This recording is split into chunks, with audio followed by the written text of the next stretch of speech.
Hey everybody, happy Friday. Hope everyone is doing well. I wanted to share some insights on how the how can kill the what and the joy, and how you can free yourself from the how trap. So when I was in my, mid-teens, and then all the way probably until my mid-30s, I was super obsessed with like how my body looked and wanted to be fitter and healthier and thinner and look a certain way and just be more comfortable in my own skin. So that was my what. But I got so obsessed with the how that it totally killed the what and killed the joy, because the how at the time was like restriction and becoming completely obsessed with what I ate. Hey Ted! And obsessing about how much I exercised. And so while I had this vision of wanting to be this fit and healthy woman and be comfortable in my own skin, the how I was doing it was completely destructive, and there was no joy. So even when I did have, a nicer physique, there was no joy in it because it was filled with restriction and obsession and compulsion. And I found the same thing happening with my business. So when I began my business, I wanted to I went into coaching because I wanted to help women who were wrestling with confusion and self-doubt and insecurity, and really helping them clarify their path and become, more confident in who they are and what they're here to do. And I became, funny enough, obsessed with the how. So it was like, oh, how do I do that? Well, I need to study marketing, I need to study copywriting, I need to study sales. I got so wrapped up in the strategy and networking and just everything, all the hows, that there was no joy. So this vision of wanting to have a successful business, coaching business, helping women become more confident and secure and clarifying their path and having more freedom in who they were, became lost because it all became about how. Like, how do I become more successful? How do I make more money? How do I get more clients? And that was all strategy and marketing and sales and copywriting. So I totally lost the joy of being in business. There was no joy. And what I realized was the how kills the joy and kills the what. You lose sight of the vision, and what you're doing is the how. So what I was doing was the copywriting and marketing and sales and studying all that and trying to perfect all of that, instead of focusing on the vision of wanting to help more women become freer in who they are and clarifying their path and just gaining more confidence and getting rid of all the anxiety and self-doubt and insecurity. So when I realized this, I realized I needed just to take a step back and like set my business aside and become really clear on what I'm doing this for.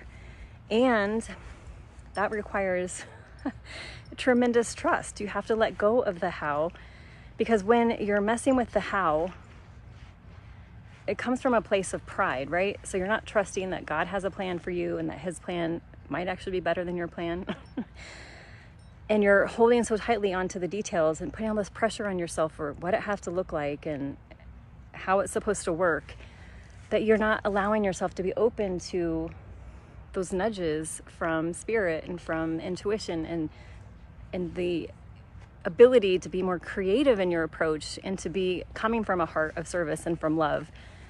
So I put my business aside, took off the pressure, and just began to explore, what is it really that I'm here for, and what am I up to? What am I up for? And I'm up for walking by faith instead of by sight.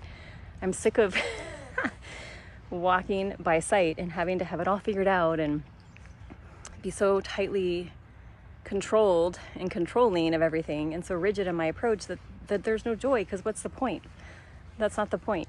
The point is to have this experience of being of service and helping others, where you have had some challenges and overcome them, and sharing that with them from a place of joy and from a place of love, not from a place of proving and pressure. And so as I did this, I began to just incredible transformations and how I was showing up and being more joyful, being freer, having more fun, having less restriction, having more freedom, and just being able to play with spirit and trusting that God's plan is better than mine and that He has good plans for me. And so I would encourage you to think about where you might be holding on too tightly and trying to control everything, and how the how is killing the joy and probably corrupting your vision of what you want. And maybe you've even lost sight of what you want and you're not even sure what it is anymore. And to come back to that place of truth, that place of purpose, that place of love, that place of why you are on this path to whatever it is that you're working towards in the first place. And then let go of the how and trust as you walk in faith that the next step will be given to you, and then the next step, and the next step. Because when you're controlling everything, there's no room for God to come in and work. There's a passage in the Bible that talks about how Jesus couldn't do any healing in his own hometown because everyone was filled with so much doubt. And when you're controlling, it's because you're filled with doubt. You don't trust that you're supported and that you have to figure it out on your own. And God can't work through you when you're so covered in doubt.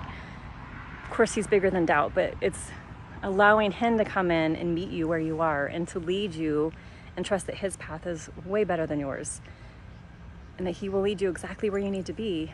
And in that, there's so much more joy, there's so much more freedom, and there's such a greater ability to serve from that place and to be such a better coach for your clients and a better partner, a better spouse, a better friend, a better neighbor. Just, it opens you up to really being the person God's called you to be.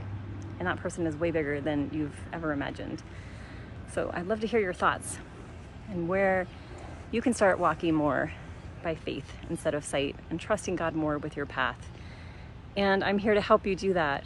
So reach out if you are tired of living in the land of confusion and overwhelm and self-doubt and insecurity, and really would love some guidance in learning how to see yourself with heart vision and get rid of all the masks of who you thought you had to be, and throw out all the scripts of the way it's supposed to look, and really begin to create a new story with just a completely renewed heart and a renewed mind, and being open to just the joy that will entail. All right. Hey, I'll talk to you all again soon.